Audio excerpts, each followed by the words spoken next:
Good morning everyone. আশা করি তোমরা ভালো আছো, ওয়েদারটা এনজয় করছো। আজকে লাঞ্চের জন্য পটল ভাজা করছি। সকালেই বাজারে গেছিলাম, তখন একটু বৃষ্টি কম পড়ছিল, তো বেশ বড় বড় পটল দেখে ইচ্ছে হলো একটু পটল ভাজা খাওয়ার। এমনিই বৃষ্টি বৃষ্টি ওয়েদার হচ্ছে, তো ফ্রাইড জিনিস খেতে ভালোই লাগে। দেন চিকেন কষা বানিয়েছিল মা, আমিও হেল্প করেছি অল্প অল্প। তো চিকেন কষা দিয়ে ভাত তো হেভি লাগে বাঙালিদের। রাতের প্রিপারেশনের জন্য একটু আলু ভাজা হচ্ছে।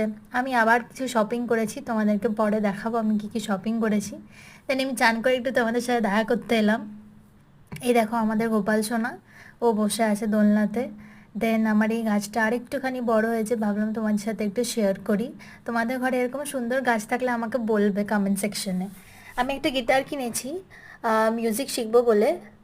তো আশা করি তোমাদের এই ব্লগটা ভালো লেগে থাকলে একটা লাইক সাবস্ক্রাইব করে দিও। টাটা।